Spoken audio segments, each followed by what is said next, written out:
കോഴിക്കോട് കോൺഗ്രസ് ഹർത്താലിനോട് സമ്മിശ്ര പ്രതികരണമാണ് ഇന്നുണ്ടാവുന്നത്. സ്വകാര്യ ബസ്സുകളും KSRTCയും സർവീസ് നടത്തുന്നുണ്ട്. കടകൾ തുറക്കുമെന്ന് വ്യാപാരി വ്യവസായ ഏകോപന സമിതിയും അറിയിച്ചു. ചേവായൂർ സഹകരണ ബാങ്ക് തെരഞ്ഞെടുപ്പിനോടുണ്ടായ സംഘർഷങ്ങളിൽ പ്രതിഷേധിച്ചാണ് കോൺഗ്രസ് ഹർത്താൽ. മുഹമ്മദ് ഷംസീർ ആണ് വിവരങ്ങൾ നൽകാനായി ചേരുന്നത്. Shamseer, good morning. Good morning Jilsy. Shamseer, ഒരു പ്രൈവറ്റ് ബസ്സിനടുത്താണ് ഞാൻ കാണുന്നത്. അപ്പോൾ എനിക്ക് തോന്നുന്നു ഇന്നിപ്പോൾ ബസ്സുകളൊന്നും പണി മുടക്കുന്നില്ല, അവരൊന്നും ഈ ഹർത്താലിനോട് സഹകരിക്കുന്നില്ല. അപ്പോൾ ബസ്സുകളൊക്കെ സാധാരണഗതിയിൽ ഓടുന്നുണ്ടോ?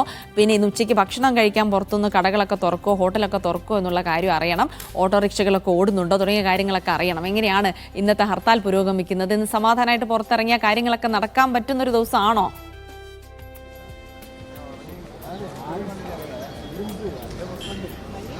ജിൽസി, വ്യാപാരി വ്യവസായ ഏകോപന സമിതിയും ഒപ്പം തന്നെ ബസ് ഉടമകളുടെ സംഘടനകളുമെല്ലാം ഈ ഹർത്താലിനോട് സഹകരിക്കില്ല എന്ന് നേരത്തെ വ്യക്തമാക്കിയിരുന്നു.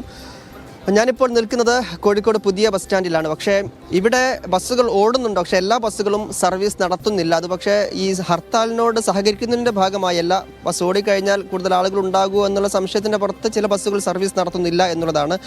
എങ്കിൽ കൂടി സാധാരണഗതിയിൽ ഉള്ള പോലെയല്ല, ബസ് സ്റ്റാൻഡിലെത്തുമ്പോൾ ബസ്സുകൾ സർവീസ് നടത്തുന്നുണ്ട്. പലയിടങ്ങളിലേക്കും സർവീസ് നടത്തുന്ന കാഴ്ച നമ്മൾ കാണുന്നുണ്ട്. പക്ഷേ ദൂരദിക്കുകളിലേക്കൊക്കെ പോകേണ്ട യാത്രക്കാർ ഇപ്പോൾ ഈ ബസ് സ്റ്റാൻഡിൽ കുടുങ്ങിക്കിടക്കുന്ന കാഴ്ചകൾ കൂടി നമ്മൾ കാണുകയാണ്.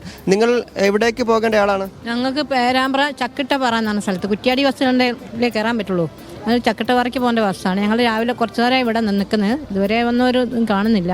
ഞങ്ങൾക്ക് വേഗം ഒരു പരിപാടിയുണ്ട്, കല്യാണമുണ്ട്, അതിന് പോകാനായിരുന്നു ഞങ്ങൾ ഒരുങ്ങി വന്ന് ഇവിടെ വന്നത്. സാധാരണ ഈ സമയത്ത് ഈ ബസ് സ്റ്റാൻഡിൽ നിന്ന് പോകുന്നതാണോ? എപ്പോഴും പോകുന്നതാ, ബസ് എപ്പോഴും പോകുന്നതാ. അതുകൊണ്ടാണ്. ഇപ്പോൾ എന്ത് ചെയ്യാനാണ് പ്ലാൻ? ചെയ്യാൻ നോക്കട്ടെ എന്താന്നിട്ട്. എന്നാൽ ശരി, ബസ് ഡി ഒന്നും വേറെ ഇല്ലല്ലോ.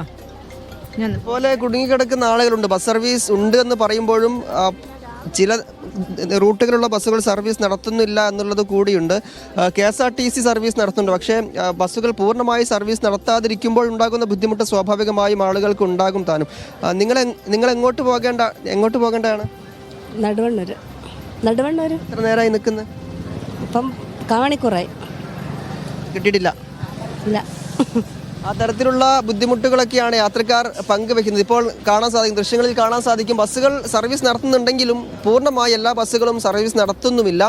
അത് ബസ് ഉടമകളോട് സംസാരിക്കുമ്പോൾ അവർ പറയുന്നത് ഇന്നിപ്പോൾ ഞായറാഴ്ചയാണ്, ഒരു ഹർത്താൽ മൂഡിലേക്ക് ആളുകൾ മാറിക്കഴിഞ്ഞപ്പോൾ സർവീസ് നടത്തിക്കഴിഞ്ഞാൽ തന്നെ അത് ലാഭകരമാകുമോ എന്നുള്ള സംശയത്തിൻ്റെ പുറത്ത് സർവീസ് നടത്താത്ത പല ബസ് ഉടമകളും ഉണ്ട് എന്നുള്ളതാണ് നമുക്ക് അവരോട് സംസാരിക്കുമ്പോൾ അറിയാൻ കഴിയുന്നത്. വ്യാപാരികളുടെ കാര്യമാണെങ്കിൽ അവരിന്ന് കടകൾ തുറന്ന് പ്രവർത്തിക്കും എന്നാണ് വ്യക്തമാക്കുന്നത്. വ്യാപാരികളും ബസ് ഉടമകളൊക്കെ പറയുന്ന ഒരു കാര്യം, ഇത് രാഷ്ട്രീയക്കാർ തമ്മിലുള്ള പ്രശ്നമാണ്, അത് അവർ തമ്മിൽ അങ്ങ് പരിഹരിക്കട്ടെ, അതിന് പൊതുജനങ്ങളെ വലിച്ചേക്കേണ്ട കാര്യമില്ല എന്നൊരു പ്രതികരണമാണ് അവരുടെയൊക്കെ ഭാഗത്ത് നിന്ന് ഉണ്ടാകുന്നത്. ഈ കടകളൊക്കെ തുറക്കുന്നൊരു സമയമാകുന്നേ ഉള്ളൂ. അപ്പോൾ കുറച്ച് സമയം കഴിഞ്ഞാൽ മാത്രമാണ് ഹർത്താൽ ഏത് നിലയ്ക്കാണ് പുരോഗമിക്കുന്നതെന്ന് വ്യക്തമാകുകയുള്ളൂ. അതായത് ഈ സമയത്ത് രാവിലെ തുറക്കേണ്ട കടകളൊക്കെ തുറന്നിരിക്കുന്നത് കാണുന്നു. ഒപ്പം തന്നെ ചില ബസ് സർവീസുകൾ, സ്വകാര്യ ബസ്സുകൾ സർവീസ് നടത്തുന്നതായി കാണുന്നുണ്ട്.